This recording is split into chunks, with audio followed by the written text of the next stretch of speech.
ಮಂಡ್ಯ ಜಿಲ್ಲೆಯ ರಾಂಪುರ ಗ್ರಾಮದಲ್ಲಿ ಹಲವು ವರ್ಷಗಳಿಂದ ಶಿಥಿಲಗೊಂಡಿದ್ದ ಪುರಾತನ ಆಂಜನೇಯ ದೇವಾಲಯ ಹಾಗೂ ಸರ್ಕಾರಿ ಶಾಲೆಯ ಜೀರ್ಣೋದ್ಧಾರ ಕಾರ್ಯವನ್ನ ಉದ್ಯಮಿ ಕೃಷ್ಣ ಪ್ರಸಾದ್ ಅವರು ಗ್ರಾಮಸ್ಥರ ಸಹಕಾರದೊಂದಿಗೆ ಕೈಗೊಂಡಿದ್ದಾರೆ.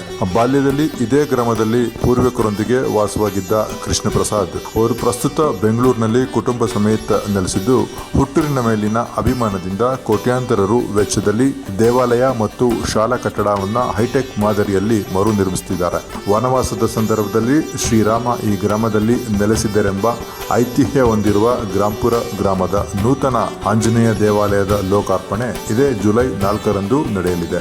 ಉದ್ಯಮಿಯ ಈ ಸಮಾಜಮುಖಿ ಕಾರ್ಯಕ್ಕೆ ಗ್ರಾಮಸ್ಥರು ಮೆಚ್ಚುಗೆ ವ್ಯಕ್ತಪಡಿಸಿದ್ದಾರೆ. ಇವ್ರು ನಮ್ಮ ಅಣ್ಣ, ಸ್ವಂತ ಅಣ್ಣ. ಸೊ ಅವ್ರು ಮಾಡೋ ಕೆಲಸ ಕಾರ್ಯಗಳಿಂದ ನಂಗೆ ತುಂಬಾ ಖುಷಿ ಆಗ್ತಾ ಇದೆ. ನಾನು ಅವ್ರ ತಂಗಿಯಾಗಿ ಹುಟ್ಟಿರೋದ್ರಿಂದ ನಂಗೆ ತುಂಬಾ ಹೆಮ್ಮೆಯಾಗಿದ್ದೀನಿ. ನನ್ ದೇವಸ್ಥಾನ ಕಾರ್ಯ ಅಂತೂ ತುಂಬಾ ಚೆನ್ನಾಗಿ ಬರ್ತಾ ಇದೆ. ನಮ್ಮ ಅಣ್ಣನ ಕನಸು ನೆನ್ಸಾಯ್ತು.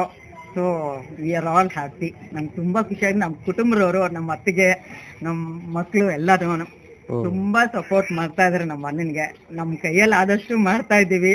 ಅವ್ರು ಮಾಡೋದ್ರಿಂದ ನಮ್ಗೆ ತುಂಬಾ ಹೆಮ್ಮೆ ಅಂದ್ರೆ ಅಷ್ಟು ಹೆಮ್ಮೆ ಪಡ್ತೀವಿ ನಾವು.